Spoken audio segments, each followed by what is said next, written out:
قد کانت لکم اسوۃ حسنۃ فی ابراہیم والذین معہ، تحقیق ہے تمہارے لیے بہترین اسوہ ابراہیم علیہ السلام کے بارے میں اور ان لوگوں کے بارے میں جو اس کے ساتھ تھے۔ اذ قالوا لقومہم، جب انہوں نے کہا اپنی قوم کے لیے، انا براء منکم، بے شک ہم بیزار ہیں تم سے، ومما تعبدون من دون اللہ، اور ان سے جن کی تم عبادت کرتے ہو یا پکارتے ہو اللہ کے سوا، کفرنا بکم وبدأ بیننا وبینکم العداوۃ والبغضاء ابدا، اور ہم نے کفر کیا تمہارے ساتھ اور ظاہر ہو گیا ہمارے درمیان اور تمہارے درمیان عداوت اور بغض، ابداً ہمیشہ کے لیے، حتیٰ تؤمنوا باللہ وحدہ، یہاں تک کہ تم ایمان لاؤ اللہ اکیلے پر، الا قول ابراہیم لابیہ، سوائے اس بات کے جو ابراہیم علیہ السلام کی اپنے باپ کے لیے تھی، لاستغفرن لک، کہ البتہ میں ضرور آپ کے لیے معافی مانگوں گا، استغفار کروں گا، وما املک لک من اللہ من شیء، اور نہیں میں اختیار رکھتا آپ کے لیے اللہ کی طرف سے کچھ بھی۔ ربنا علیک توکلنا، اے ہمارے رب ہم نے آپ پر بھروسہ کیا، وإلیک انبنا، اور ہم نے آپ کی طرف ہی رجوع کیا یا رجوع کرتے ہیں، وإلیک المصیر، اور آپ کی طرف ہی ہے لوٹ کر آنا۔ اب اللہ تعالیٰ مسلمانوں کو اس بات کی طرف توجہ دلا رہے ہیں کہ تم دین حنیف پر ہو، دین ابراہیم پر ہو، تو اللہ تعالیٰ فرماتے ہیں تمہارے لیے ابراہیم علیہ السلام کی زندگی اور جو ان کے ساتھ ایمان لائے تھے وہ ایک بہترین نمونہ ہے۔ کیا نمونہ ہے کہ جب انہوں نے اپنی قوم کے لیے کہہ دیا کہ ہم تم سے بیزار ہیں اور جن کی تم اللہ کے ساتھ عبادت کرتے ہو ان سے بھی بیزار ہیں، تو فرمایا انہوں نے برملا طور پر یہ کہہ دیا تو تم خفیہ طور پر اندر کھاتے تم مشرکین کو خط لکھتے ہو اور ان کے ساتھ اپنے تعلقات قائم رکھنا چاہتے ہو، جب کہ تم کہتے ہو کہ ہم دین ابراہیم پر ہیں اور تمہیں ہم نے حکم بھی یہی دیا کہ تم نے ابراہیم کے دین پر چلنا ہے، تو پھر ابراہیم کا دین تو برملا تھا، تو جب تم ایمان لا چکے ہو تو پھر اب تمہیں کیا ضرورت ہے کہ تم اندر کھاتے ان سے محبت کرتے ہو یا ان کے ساتھ تعلق جوڑنا چاہتے ہو، جو پیچھے میں نے واقعہ بیان کیا تھا حضرت حاتب بن ابی بلتہ والا۔ تو اصل میں اللہ تعالیٰ اس کی طرح توجہ دلانا چاہتے ہیں کہ جب اعلان ہو گیا ایمان کا، مسلمان ہو گیا، پھر اس کا کافر کے ساتھ تعلق ہی نہیں بن سکتا، نہ ہونا چاہیے، کیونکہ وہ کافر ہیں، تم مسلمان ہو، تو تمہارا ان کا ساتھ بن ہی نہیں سکتا، تو اس لیے تمہیں چاہیے ہی نہیں کہ تم اندر کھاتے ان کے ساتھ تعلق جوڑو، ان چیزوں کو چھوڑ دو۔ اگر ابراہیم کے دین پر چلنا ہے تو پھر ابراہیم کا جو نمونہ ہے اس کو اپناؤ۔ انہوں نے تو برملا کہہ دیا تھا، قوم کو بھی کہا اور ساتھ اپنے باپ کو بھی کہا، تو کہا ہم کفر کرتے ہیں تمہارے ساتھ، یعنی جو تم کر رہے ہو نا کام اس کا ہم انکار کرتے ہیں، کفر کرتے ہیں، اور ہمارے تمہارے درمیان عداوت اور بغض جو ہے وہ ظاہر ہو چکا ہے، یعنی یہ واضح بات ہو چکی ہے کہ تم ہمارے دشمن ہو اور ہم تمہارے دشمن ہیں، تم ہمارے بارے میں بغض رکھتے ہو، ہم تمہارے بارے میں رکھتے ہیں، کیونکہ تمہارا ہمارا فرق ہے۔ تو اس لیے اللہ تعالیٰ فرماتے ہیں کہ اتنی دیر تک یہ تمہاری دشمنی رہے گی جب تک تم ایک اللہ پر ایمان نہیں لے آتے۔ ایک اللہ پر اگر ایمان لے آؤ تو پھر ٹھیک ہے، تمہارا تعلق ختم قائم ہو جائے گا، اگر نہیں تو پھر ہم تمہارے ساتھ نہیں کبھی بھی مل سکتے، سوائے اس بات کے جو ابراہیم علیہ السلام نے کہی اپنے باپ کے لیے۔ یعنی اللہ تعالیٰ فرماتے ہیں یہ جتنا بیان ہو چکا ہے اتنا تو ابراہیم علیہ السلام کی زندگی کا تمہارے لیے بہترین نمونہ ہے، سوائے اس بات کے جو انہوں نے اپنے باپ کے لیے کہی تھی وہ تمہارے لیے نمونہ نہیں، کہ تم کل کو کہو جی ٹھیک ہے اگر وہ نمونہ ہے تو یہ بھی ہو سکتا ہے، یعنی کافروں کے ساتھ تعلق نہیں رکھنا، تو ان کے لیے دعا تو کی جا سکتی ہے نا، یہ بھی نہیں ہے، چونکہ یہ ایک پہلا واقعہ تھا۔ اللہ تعالیٰ نے پھر جب ابراہیم علیہ السلام کے لیے واضح کر دیا کہ یہ دشمن ہے اللہ کا، تو پھر اس کے بعد وہ باز آگے ابراہیم علیہ السلام نے چھوڑ دی دعا کرنے کے لیے، جیسے ہم پیچھے پڑھے ہیں سورہ توبہ میں اللہ تعالیٰ فرمایا ما کان لنبی والذین آمنوا ان یستغفروا للمشرکین ولو کانوا اولی قربی من بعد ما تبین انہم اصحاب الجحیم، کسی نبی کے لیے لائق ہی نہیں ہے کہ وہ کسی مشرک کے لیے، کافر کے لیے دعا کرے، اگرچہ وہ اس کا کتنا قریبی ہی کیوں نہ رشتہ دار۔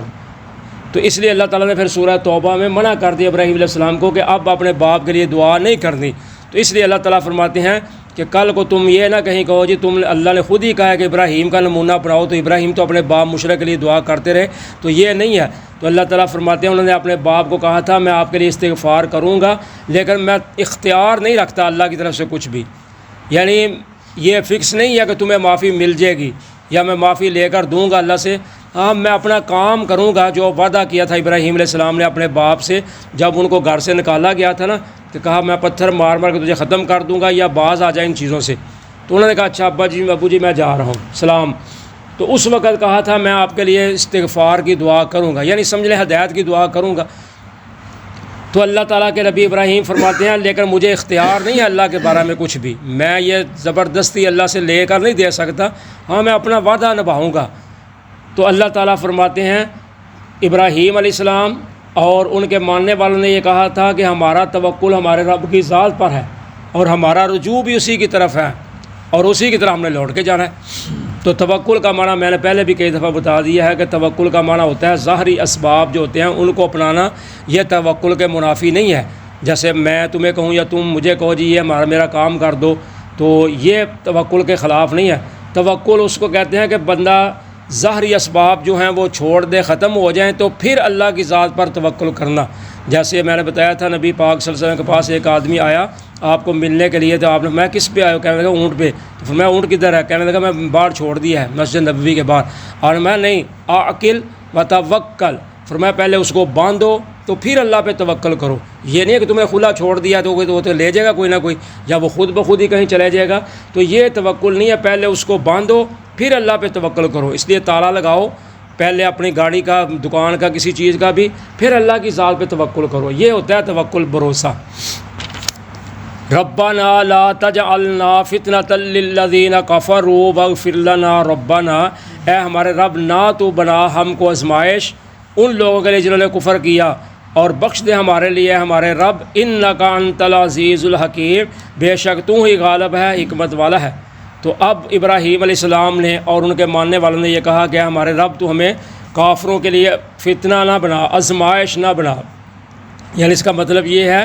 کہ کہیں وہ ہم پر غالب نہ آ جائیں، یا ہمارا کردار ایسا نہ ہو، ہمارا کام کوئی ایسا نہ ہو کہ وہ دیکھ کر کہیں کہ یہ تو ہمیں منع کرتے تھے اب یہ بھی سارا کام کرنے لگ گئے ہیں۔ تو اس لیے ہم سے کوئی ایسی غلطی نہ ہو کہ جس کی وجہ سے ہم ان کے لیے کوئی فتنہ بن جائیں کہ وہ دوبارہ کفر کی طرح لوٹنا شروع ہو جائیں، یا مسلمان ہی نہ ہونا شروع نہ ہوں ہمارے کردار کو دیکھ کے، اس لیے ہمیں ان کا فتنہ نہ بنانا۔ اور انک انت العزیز الحکیم، بے شک اللہ تو ہی غالب ہے اور حکمت والا ہے۔ لقد کان لکم فیہم اسوۃ حسنۃ لمن کان یرجو اللہ والیوم الآخر، البتہ تحقیق ہے تمہارے لیے اسوہ حسنہ اس شخص کے لیے جو امید رکھتا ہے اللہ تعالیٰ سے ملنے کی اور آخرت کے دن کی۔ وَمَن يَتَوَلَّ، اور جو کوئی رو گردانی کرے، منہ پھیر لے، فَإِنَّ اللَّهَ هُوَ الْغَنِيُّ الْحَمِيدُ، بے شک اللہ تعالیٰ وہ بے پرواہ ہیں تعریف کیے ہوئے۔ تو اب اللہ تعالیٰ نے پھر دوبارہ اسی بات کو دہرایا ہے، تو فرمایا ہے اسوہ حسنہ کس کے لیے ہوگا؟ جو اللہ پاک اللہ کے ساتھ امید رکھتا ہے ملاقات کی اور آخرت کے دن کی۔ جیسے نبی پاک صلی اللہ علیہ وسلم کے بارے میں بھی فرمایا، آگے سورہ پیچھے ہم پڑھیں سورہ الاحزاب میں، لقد کان لکم فی رسول اللہ اسوۃ حسنۃ لمن کان یرجو اللہ والیوم الآخر